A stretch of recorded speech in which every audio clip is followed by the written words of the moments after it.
அலைக்கழிக்கப்பட்ட நாம் அல்லாஹ்வின் பேரருளால் இன்று அவனுடைய இறை இல்லத்திலே அந்த மார்க்க சொற்பொழிவை கேட்பதற்குரிய ஒரு வழி திறக்கப்பட்டிருக்கின்றது. இந்த நேரத்திலே எல்லாம் வல்ல இறைவனுக்கு நாம் நன்றி செலுத்திக் கொண்டு சகோதரர் பிஜே அவர்கள் இப்பொழுது மார்க்க சொற்பொழிவை நிகழ்த்துவார்கள். அஸ்ஸலாமு அலைக்கும் வரஹ்மத்துல்லாஹி வபரகாத்துஹு. அல்ஹம்துலில்லாஹி நஹ்மதுஹு வ நஸ்தஈனுஹு வ நஸ்தக்ஃபிருஹு வ நு'மினு பிஹி வ நதவக்கலு அலைஹி வ நஊது பில்லாஹி மின் ஷுரூரி அன்ஃபுஸினா வ மின் ஸய்யிஆத்தி அமாலினா மன் யஹ்திஹில்லாஹு ஃபலா முضில்ல லஹு வ மன் யுضلில்ஹு ஃபலா ஹாதிய லஹு وأشهد أن لا إله إلا الله وحده لا شريك له وأشهد أن محمدا عبده ورسوله أما بعد. கண்ணியத்திற்குரிய எல்லாம் வல்ல அல்லாஹ் ஜல்ல ஷானஹு தஆலாவின் நல்லடியார்களே, அல்லாஹுடைய பேரருளால் அவனுடைய மார்க்கத்தை அறிந்து கொள்ள வேண்டும் என்ற பேரார்வத்தோடு நாம் எல்லாம் இங்கே குழுமியிருக்கிறோம். இந்த நல்ல நேரத்திலே நாம் எந்த கொள்கையை ஏற்றிருக்கிறோம், அந்த கொள்கை மற்றவர்களுடைய கொள்கையிலிருந்து எவ்வாறு வேறுபட்டிருக்கிறது,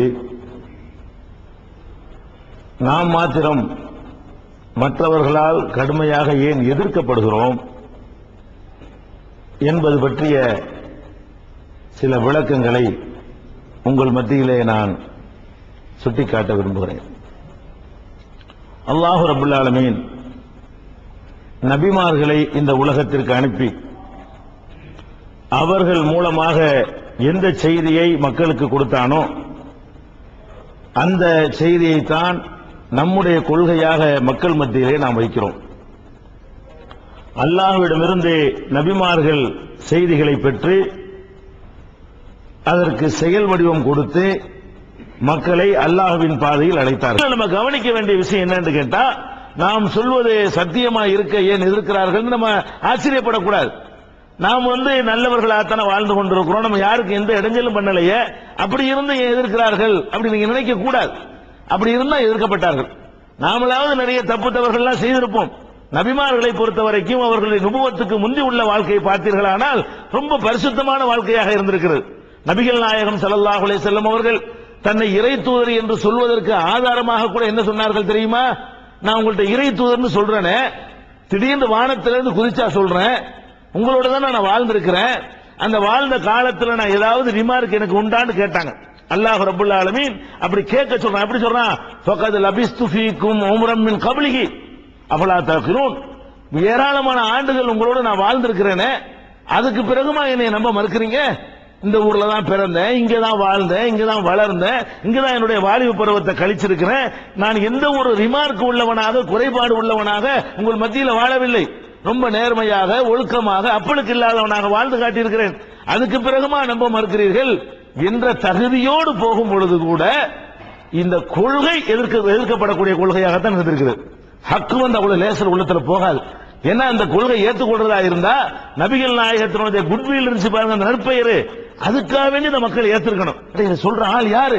எவ்வளவு நல்ல மனுஷன், எவ்வளவு நேர்மையான ஆளு, எவ்வளவு ஒழுக்கமான ஆளு, எவ்வளவு பண்பாடான ஆளு, எவ்வளவு பரோபகாரியான ஆளு, எந்த விதமான எதிர்பார்ப்பு இல்லாத ஆளு, வாரி வாரி வழங்குற ஆளு, ஒரு சமூகத்தில் கௌரவமான குடும்பத்தில் பிறந்த ஆளு, பணக்கார ஆளு, வசதி படைச்ச ஆளு, இப்படி எல்லாம் நிறைய தகுதிகள் இருந்தும் கூட சொன்ன செய்தி அட்ஜஸ்ட்மெண்ட் இல்லாத வளைந்து கொடுக்காத செய்தியா இருக்குமையானால் அது நிச்சயமாக கடுமையாக முதலில் எதிர்க்கப்படும். ஆனால் அந்த எதிர்ப்பு நீடிக்காது, அது ஒரு விஷயம். எதிர்க்கப்படும்.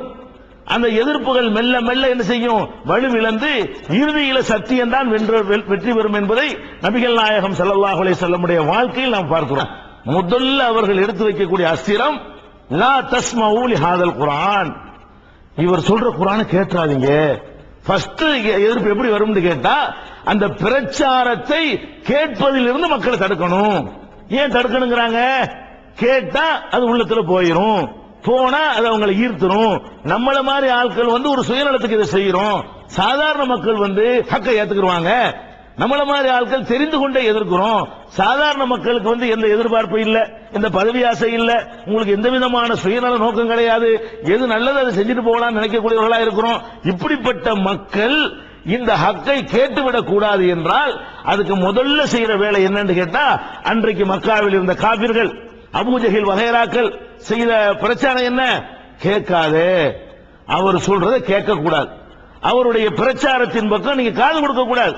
அதற்கு என்னென்ன இடைஞ்சல்களை இடையூறுகளை செய்ய முடியுமோ அதுகளை எல்லாம் செய்தார்கள் என்பதை நம்ம திருக்குறான்ல பார்க்கிறோம். செஞ்சாங்களா இல்ல? இது ஒருத்தனுக்கு ஏழுமாங்க. நம்ம 2 வருஷம் வந்துட்டாலே கலைஞரமே அதை சம்பாதிக்கிறதுக்கு வந்திருக்கோம், ஹிஜ்ரத் பண்ணி வந்துடல.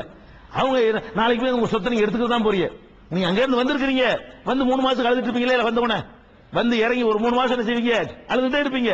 அப்புறம் புறப்படுறதுக்கு ஒரு 3 மாசம் வரும்போது அதே நினைப்பா இருந்துட்டு இருப்பீங்க. இதெல்லாம் ஒரு பெரிய இழப்பு இல்லை. ஏன்னா உங்க சொத்து உங்கள்ட்ட இருக்க போது தற்காலிகம் விட்டு வந்திருக்கீங்க. ஹிஜ்ரத்னா என்ன? அந்த மார்க்கத்துக்காக ஊரை விட்டு போகும் பொழுது உங்க சொத்து உங்களுடையது இல்லை, உங்க வீடு உங்களுடையது இல்லை, உங்களுடைய வயல் உங்களுடையது இல்லை, எல்லாத்தையும் வச்சு தொலைங்கடான்னு சொல்லிட்டு போறது ஹிஜ்ரத்துங்கிறது. ஹிஜ்ரத்னா என்ன அர்த்தம்? என் வீட்டையும் வச்சுக்கிறங்கடா, நாட்டையும் வச்சுக்கிறங்கடா, சொத்தையும் வச்சுக்கிறங்கடா, எல்லாத்தையும் வச்சுக்கிறங்க, என் கொள்கை என்னை விட்டுருங்கிறாங்கிறதா ஹிஜ்ரத். ஹிஜ்ரத்னா என்ன அர்த்தம்? என் கொள்கையை விட மாட்டேன், கொள்கையை மட்டும் தூக்கிட்டு நான் மட்டும் ஓடுறேன், அதான் ஹிஜ்ரத். வேற எதை எடுத்துட்டு ஓடினாங்க? அவ்வளவு பெரிய கோடீஸ்வரரா இருந்த ரசூல் ஸல்லல்லாஹு அலைஹி வஸல்லம் அவர்கள் அவ்வளவு சொத்தையும் போட்டு போனாங்க. அதே மாதிரி என்ன செய்வாங்க தெரியுமா? சத்தியத்தை சொல்லும் போது அடுத்து நம்மளை கொண்டு போடுற என்ன தெரியுமா? நாம சிறுபான்மை, நம்ம கம்மியா இருக்கிறோம், நமக்குள்ள ஒத்துமையா இருக்கணும், ஒத்துமை தான் நமக்கு இப்போதைக்கு முக்கியம். எது முக்கியம் இல்ல,